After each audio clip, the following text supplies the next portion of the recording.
When she came to work for us, the folklore African stories. The moving truck slowly drove away, raising a light cloud of dust on the cobblestone road of the Belrive housing estate. Delphine stood motionless for a few seconds, house keys in hand, her gaze lost on the white facade.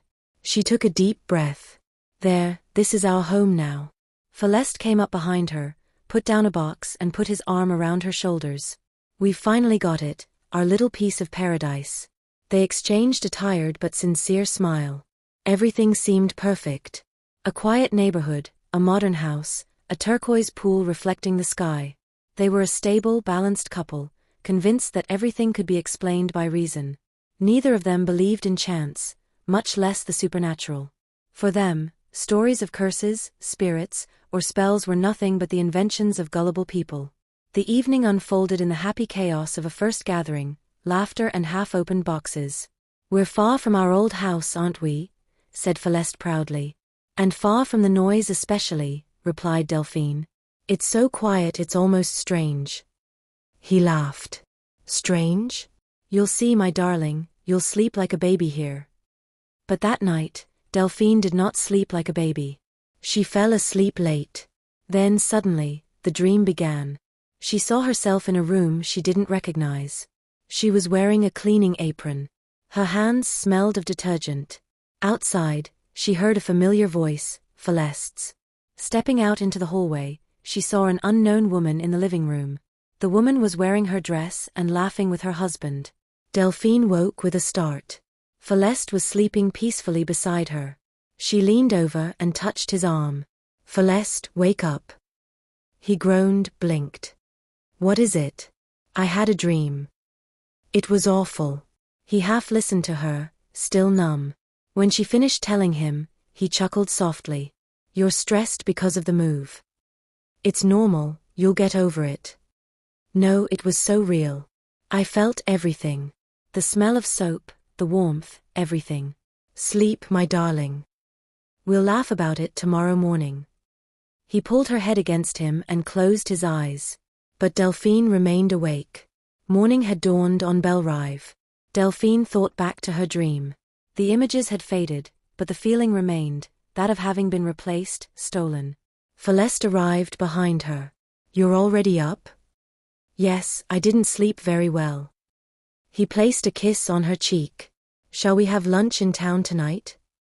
"If you like." "Perfect. And try not to overthink it, okay? It's just stress." He grabbed his car keys and floated off. Around 11 o'clock, someone knocked on the door. Delphine, surprised, went to open it. A woman in her 30s was standing there. "Hello, madam. Excuse me for bothering you. My name is Rita." "Hello. How can I help you?" The woman's voice was soft, almost shy. "I live a little further down, on Cypress Street. I heard you just moved in. I'm looking for work. Cleaning, ironing, gardening. I can come for a few days to help you, if you need me." Delphine was speechless.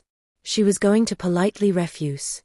But Rita added with a slight smile, "And I enjoy taking care of the pools." An innocuous sentence, but one that sent a shiver down Delphine's spine without her knowing why. "Do you maintain the pools too?" "A little, yes." "Okay. Give me your number. I'll let you know if anything happens." Celeste returned at noon. When Delphine told him about the visit, he found nothing wrong with it. "So what? We need help, don't we?" "I don't know. She just showed up, without us calling her. She's a neighbor looking for work, that's all. It wasn't a sign of fate." They joked, but she didn't laugh. Finally, they agreed. Rita was to start the next day. She settled into the downstairs bedroom. She would live there during the week and return home on weekends, as agreed with the couple. The first day, everything went perfectly. Rita worked quickly and quietly. She didn't ask any questions. Celeste found her discreet and efficient, which for him, was worth a medal. But Delphine, she was observing. Rita seemed to know the house as if she had already lived there. She opened the right drawers without searching, knew where the cleaning supplies were. And sometimes when she passed by the bay window, her eyes lingered a little too long on the turquoise water. On Friday evening, Delphine thanked her and invited her to come home. Rita politely refused. "If you don't mind, madam, I'd just like to rinse the terrace before I leave." She took a bucket of water and rinsed the terrace. Once finished, she bent down and stood motionless for a moment in front of the pool, as if hypnotized by the reflections. Delphine watched her from the kitchen, arms crossed. Rita slowly dipped her hand into the water. A minute passed, maybe two, then she straightened up, wiped her hand and smiled. She went back to Delphine. "Well, good evening, madam." Delphine watched her as she walked to the fence. When the gate closed, she realized she was holding her breath. In the following days, Rita immediately got to work, without a word out of place. Delphine appreciated this discretion, at least at first. She couldn't figure this woman out. Rita wasn't threatening at all. But there was something disturbing about the way she moved. One afternoon, Delphine came home early from the office. She found the house perfectly tidy, as usual. "Rita," she called. No answer. She walked around the ground floor, then saw the French doors open onto the terrace. Outside, Rita was rinsing a cloth, her bare feet on the tiles, her gaze lost in the water of the basin. Delphine approached, embarrassed. "Are you finished for today?" "Almost, madam. I just wanted everything to be clean before Sir came home." "Sir?" she asked. "Ah, I meant before you came home." Without another word, Delphine went back inside. That evening, at dinner, she spoke to Celeste about it. "Don't you think Rita is a little strange?" "Strange how? I don't know. She doesn't talk much, she makes me uncomfortable. And today, she was outside again, watching the pool. That's her job, Delphine. Do you want her to stare at the ceiling?" "No, but..." "Listen, Delphine, you're getting carried away. She's kind, efficient, and she hardly asks for anything. We should be happy." Delphine fell silent. One evening, while she was putting away the dishes, Delphine heard a murmur coming from the garden. She approached the bay window and froze. Rita was outside, crouching by the pool, speaking in a low voice. Her lips moved, her eyes were closed, her hands clasped around a small black rosary. When Rita straightened up and saw Delphine behind the glass, she gave a quiet smile, as if nothing were amiss. "I was praying a little, madam," she said as she entered. "The water calms me down." Delphine nodded without replying. Small objects began to disappear. A bracelet, a bath towel. At first, Delphine didn't pay any attention. Then, Celeste's t-shirt was nowhere to be found. "Where did you put it?" he asked, searching his wardrobe. "In the laundry basket." He wasn't there. They searched everywhere, without success. Celeste finally shrugged. "We must have lost it during the move." "No, I remember very well washing it here, in this house." But when the disappearances were repeated, Delphine spoke to her husband. "Celeste, I need to tell you something." "What now?" "Rita, I think she's taking things from the house." "What?" "Come on, Delphine, she doesn't look like that." "It's not a matter of the head. I'm simply noticing that some things are disappearing." "Are you imagining things?" he sighed. "You just can't stand the idea of another woman taking care of the house, that's all." Delphine felt her cheeks burn. "That's not it. There are things I don't understand, Celeste." "Can't you see it?" He didn't answer. The discussion was over. Yet, he too was changing. He was more distracted, more nervous. And sometimes, Delphine would catch him staring blankly at Rita, as if he were listening to a voice only he could hear. Rita, for her part, was becoming more at ease. She allowed herself to joke, to call Celeste Sir in an overly gentle tone. Her eyes shone with a surprising gleam, neither respectful nor provocative. A silent confidence, as if she knew she was at home. That morning, Delphine was having her coffee in the kitchen, while Rita was putting away the dishes. Rita broke the silence. "You're lucky, madam." Delphine raised her head. "Lucky? Why?" Rita gave a small smile. "Faithful husbands are rare these days." Delphine didn't understand. "What do you mean by that?" Rita feigned innocence. "Nothing special. It's just that Sir always looks at you so kindly. Not all men do. Rita continued tidying up as if nothing had happened. Delphine, for her part, felt an awkwardness settling in. A few minutes later, as Delphine was leaving the room, Rita added in a barely audible tone, "Keep it safe, madam." Delphine froze. Rita didn't turn around. She continued wiping a plate, serene, a smile on her lips. That same night, Celeste had a nightmare. He sat up abruptly, panting. Delphine, frightened, asked, "What is it?" "Nothing, just a dream." "Speak to me, Celeste." "I dreamt I was married to Rita, and that you worked for us." Delphine was surprised. It was exactly the dream she'd had the first night in this house. "It's not possible," she murmured. "What?" asked Celeste. "I had that dream too, before she arrived."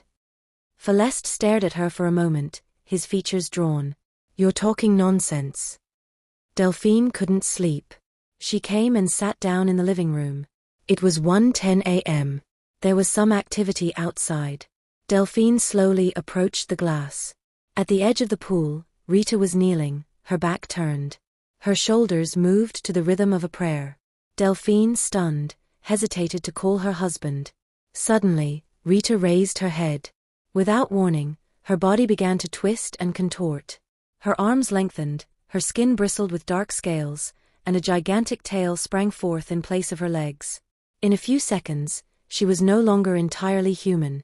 She was half woman, half fish. Her new form curled in on itself before plunging into the turquoise water. The water began to boil violently. Delphine screamed, recoiling with all her might. "Celeste! Celeste! Wake up!" she shouted, running towards the bedroom. Celeste sat bolt upright, panicked. "What? What is it?" "It's Rita.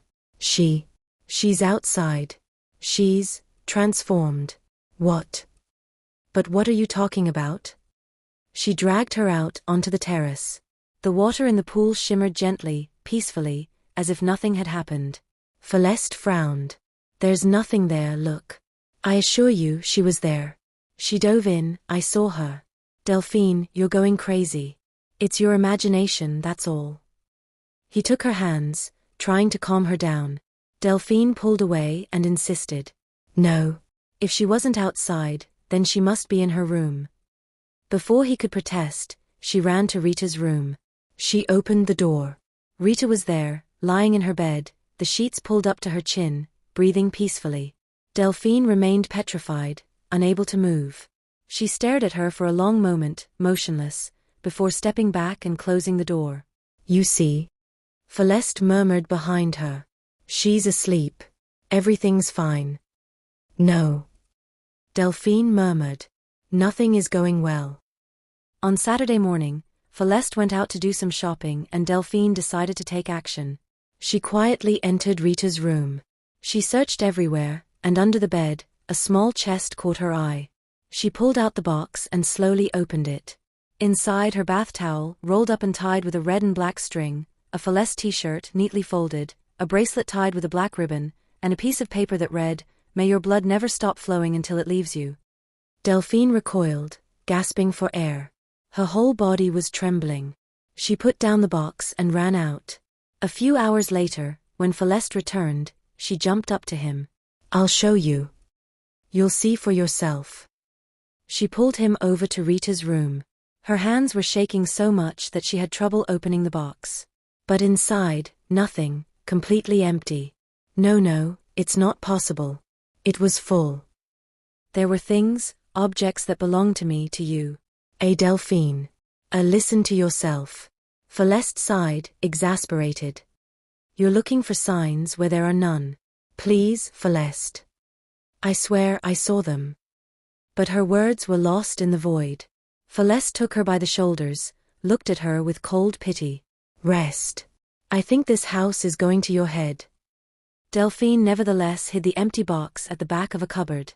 She finally made a decision. Rita had to leave. On Monday morning, she waited for her in the living room. When Rita entered, smiling as always, Delphine felt her heart beat faster. "Rita, sit down," she said. "Of course, madam. Is there a problem?" Delphine took a deep breath. Yes. I think it's time you went home for good. You've been very helpful, but I think we'll manage on our own now. Rita remained motionless, her gaze fixed on her. Then slowly, her features changed. Her smile faded, replaced by a hurt, almost childlike expression. "Don't throw me out, madam," she murmured, her voice choked with emotion. "It's nothing against you, it's just—" "I have no other source of income," Rita interrupted. "If you send me back, I won't make it." Her moist eyes seemed sincere. Delphine felt a surge of compassion wash over her. "Don't you understand, Rita? I need to work, madam, and I haven't done anything wrong." Delphine remained silent. She meant to say, "That's not true. I know what you're hiding." But the words remained stuck in his throat. Something in Rita's tone, in her dark and calm gaze, prevented him from speaking. At that moment, Celeste arrived at the salon. "What's going on?" "I no longer need these services," she replied. "What? But why?" Delphine felt her face flush. "Because I need peace and quiet."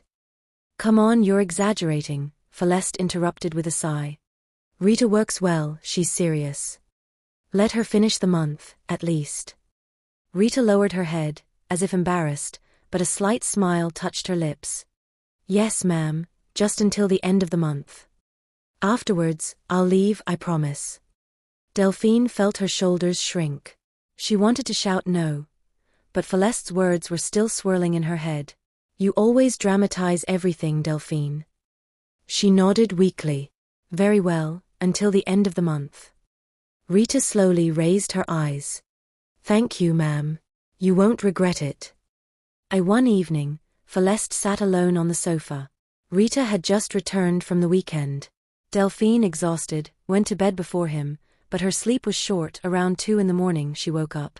A steady noise rose from the ground floor, a pulley whispers, then a soft burst of laughter. In the living room, the bluish light from the pool outlined the silhouettes. Celeste stood motionless outside, facing the pool. Beside him was Rita. She spoke softly, her voice low, almost tender. "Look how she calls you," Rita murmured. "Who?" asked Celeste. "The water. She wants your reflection. It's the only way we can be together." Delphine opened the door with a sudden gesture. "Celeste, what are you doing?" The two turned slowly. Rita was smiling. "He's helping me purify the basin, madam," she said calmly. "Everything needs to be clean before the end of the month. Celeste, listen to me. Come back inside." But Celeste didn't move. His eyes were fixed on the surface of the water. Rita gently placed her hand on his arm. "Just let yourself go," she whispered. "She's waiting for you." Delphine rushed forward, trying to grab her husband. But just as she was about to touch it, an icy wind rose from the basin. The water began to boil. Celeste took a step forward. "No." "Celeste," cried Delphine. He turned towards her, his eyes vacant, then he dove in. In one swift motion, without hesitation.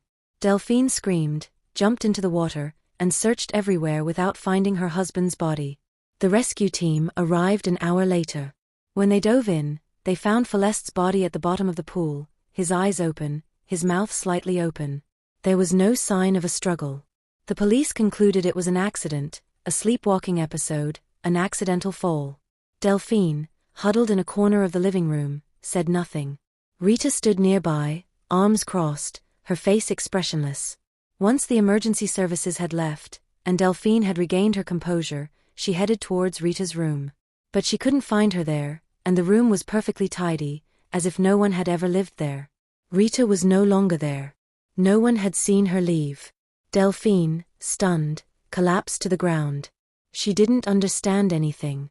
Rita hadn't forgotten anything, hadn't left anything to chance. It wasn't a panicked escape, it was the end of a job. Delphine hadn't slept all night. She had wanted to shout the truth to the police, to tell them what she had seen, to say that Rita had led her to the water, that this woman wasn't human, that Celeste hadn't drowned. But her mouth remained closed, because she suddenly understood. For weeks, Celeste had called her crazy. She was a nervous, tired woman who saw shadows where there were none. If she spoke now, if she told the truth, saying that her maid had spoken to her husband and that he had thrown himself into the water under a spell, he would look at her with compassion and then exchange that silent look reserved for the insane. She would be the one who couldn't bear her husband's death, the one they would call crazy. No, she wouldn't give them that victory, not them, and especially not herself. So Delphine fell silent. She went to get the empty box she had found in Rita's room, which she had carefully hidden, and went to the pool. The water in the pool was rippling, as if it were breathing. "I know you can hear me," she whispered. A shadow rose slowly from the bottom of the pool. A female figure, her eyes open underwater. It was Rita, or what was left of her. The voice rose from the pelvis. "He belonged to me, like the others before him. And you were just a guest." The wind suddenly picked up. Delphine lifted the box. "You're nothing but a witch." She threw the box into the water. The wave burst, sending up splashes of blood-red water. A sharp, inhuman scream rang out. The surface began to bubble furiously, before suddenly calming down, as if nothing had happened. A week after the funeral, Delphine decided to leave the house. Months later, the house was sold. A new couple moved in, charmed by the price and the view of the pool. The developer assured them that everything had been renovated after a tragic incident. The day after they moved in, while the woman was tidying the kitchen, there was a knock at the door. A young woman stood there, a gentle smile on her face, her eyes lowered. "Good evening. My name is Rita. I was told you were looking for someone for the maintenance." The unsuspecting husband replied, "Come in, miss. Tell my wife about it." As he walked past the pool, a brief ripple crossed the surface. Then for a moment, two eyes appeared underwater before disappearing. Opening one's home is also opening one's soul. And not all presences deserve to enter. Sometimes, the man doesn't knock loudly at the door. It enters gently, a smile on its lips, and settles into our habits. Refusing to believe in the invisible doesn't make it any less real. Some truths cannot be explained. They're testing each other. Thanks for following this story. Don't forget to click the thumbs up and subscribe, it's always appreciated. We'll meet again on Saturday at 6:15 p.m. for a new story.